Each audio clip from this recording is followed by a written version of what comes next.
Okay, as you can see, I have a lot of Kuretake Gansai Tambi watercolor / gouache. Some people have different opinions on what it is. I think it's somewhere in the middle. They are beautiful paints, but I have so many boxes that it's difficult to sit down at a desk and open them all up and have room. As you can see, on the inside of the lids are where all the swatches are. So it's just a very difficult setup. I usually end up being like this and like this. And I just have everything just, it's a disaster. And for me, I'm just the type that clutter kind of messes me up, and I can't think clearly, and I just feel disorganized, and it's, you know, obviously pretty difficult to see everything that I have when it's just everywhere. I think that these are, also I have a lot of doubles too. Lots of double colors in the different sets that I have. So my aim was to figure out what to do with all of this, because I think these are just beautiful boxes. So it's just hard to just discard them when I still have so much paint left. But honestly, it's too much. So I had to make a decision, an executive decision on what I was gonna do. And I found the most incredible solution, and I'm so excited about these. These are by Arts to Embers on Etsy. And these are actually 3D printed palettes, and you can get them in all different sizes. I got the largest ones for the Kuretake sets, and they are just the coolest things.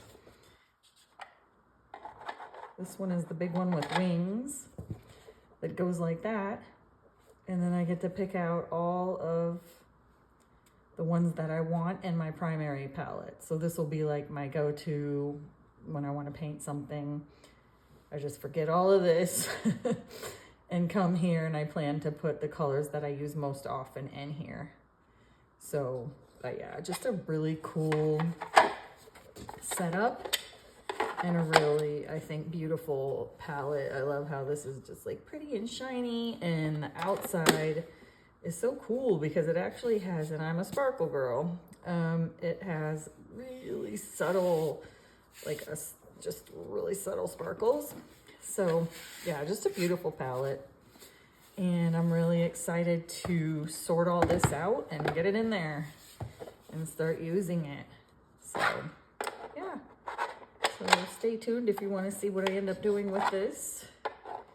I'm going to cut the part out where I try to figure this out, and then I'll be back in a minute with me just kind of arranging them in here and just show you what I ended up doing. Let me know in the comments below what you do. I know I've had some people comment, you know, I have a palette for each type of work that I do. Some people like, you know, multiple palettes with different brands in them. Or some people just have their palettes by brand. But yeah, this is definitely going to be by brand because this is a, you know, Kuretake specific palette. But as you can see, I have all kinds of different palettes that I've gotten these over the course of 5 years, maybe even longer. Actually, yeah, about 5 years when I started using the Kuretake Gansai paints. So I'll be back in a minute and with things more sorted out, and we'll put them in together, and yeah, you can see what I ended up doing. I'm excited. Okay, I decided to just give a really quick update because I'm losing my mind. This is the hardest thing I've ever done with organization skills or lack of them, because oh my gosh, I'm about 45 minutes into it, and I love so many of the colors, and I've got so many different kinds of colors that this has just been an enormous feat, a big undertaking. And I've got 13 rows, and I've got 4 rows, I believe, in the palette. 1, 2, 3, 4. Yeah. So this is what I have room for, but I really wanted these metallics, and I've got the granulating colors, and am I gonna have to buy a whole nother palette? No, that's gonna defeat the purpose of just grabbing it off the shelf and using it.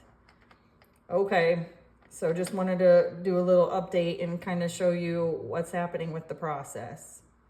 I think since these are in a little box and these are in a little box, I think I can just grab these if I need them really easily. Same with this one. And these are just, I used them a little bit on hummingbird paintings probably. And this is a little box, but I just love some of these colors mixed so much. I added those. But yeah, I'm whittling it down and I'm getting there. But it has been quite the process. And okay, so now I've whittled it down to these colors. And I don't feel too much like there are colors left in the boxes that I'm gonna miss on a normal basis. So I feel like I kind of accomplished my goal of when I sit down to paint, I have all my favorite colors, and as you can see, a lot of my most used colors are represented here. So now I have to figure out how I want to place them into the palette. So I think just because I read left to right, I have a tendency to kind of put them that way. But I don't know. I'm going to see. I'm going to kind of toggle these around and work with it down here. And then I'll be back to show you putting them in the palette and how cool it is that they snap in really cool. Well, I'll just show you right now. It's so nice. See, so I didn't want to do that. I'll be back when I'm ready to put them in. And then it came with these swatching cards. And me, I'm a Gemini. I'm just all over the place. But I am scared to use these because they're really nice watercolor paper, actually. They're real watercolor paper. And I just hesitate to make anything permanent. But, because the thing is, I guess I'll just scan one of these. And then, because my printer has a hard time doing the thicker paper, but I might be able to make it do it. But these are just kind of cool. I just kind of like how they're printed and they're not like a solid line. So yeah, I think I'll scan one of these. And then, yeah. Okay, I'm drifting. Okay, I'll be back. Okay, I have decided on a little pattern for my palette. And I basically picked my favorite color groups, which are pinks and blues, so that when I open the palette, I see those first. And then all my more primary are, I use a lot of nature colors, so the greens, the blues, and of course you're going to need some warm colors in there, so those are just going to be in my main compartment. So now I get to do the fun part of putting them in. Now let me make sure this gets on video. Here we go.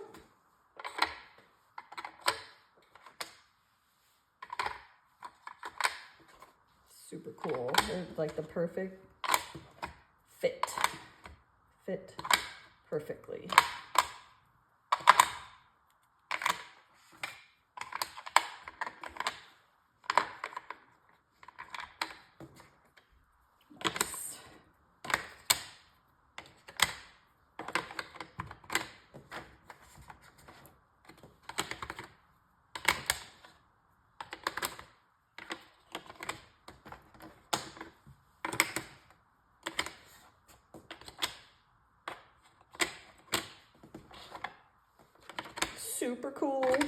very exciting.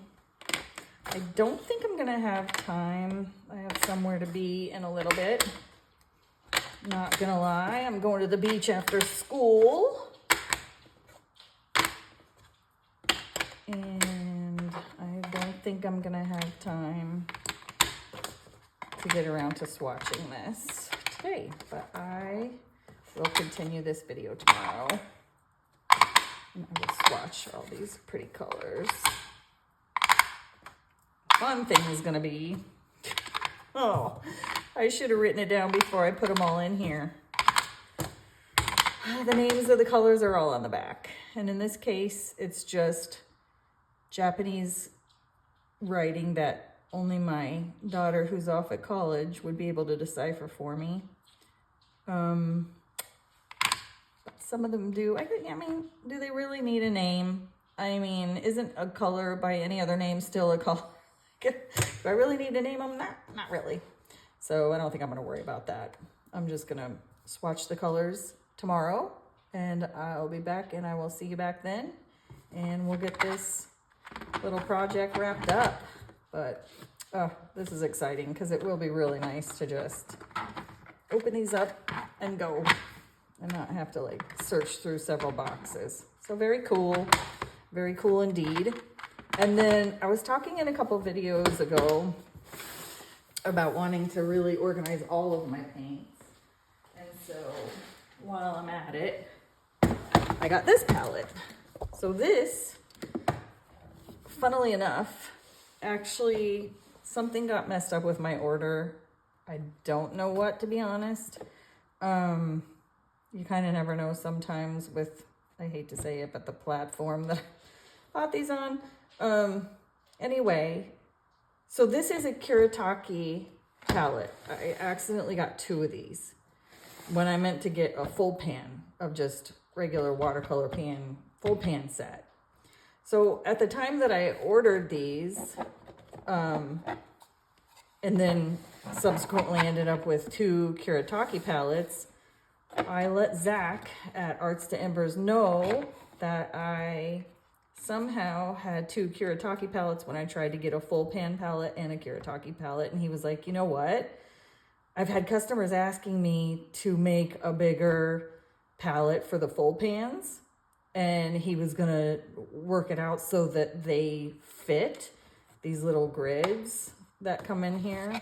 You can see it right there. Anyway, yeah, it's pretty stuck once you put it in there. But these little grids, pans, fit perfectly into the Kuretake palette, the 52 color palette. This is like 100 and, I'll write it down on a piece of paper, but so super cool. And I'm going to be able to take all of my tube watercolors and put them in full pans, and then they just click right in. The pans I ordered separately. I like these little translucent ones, but how cool is that? So now I have a way to get all of my tube watercolors organized into one place. And as with my other Kuretake palette, it's going to be so awesome to be able to just take this one palette, and I'm going to have more than enough space for all the colors I normally use. And that's just going to be so cool. So I'm so excited to arrange this one as well. And I'll probably make a video on that too. Just sharing, you know, our stories of trying to organize with watercolors.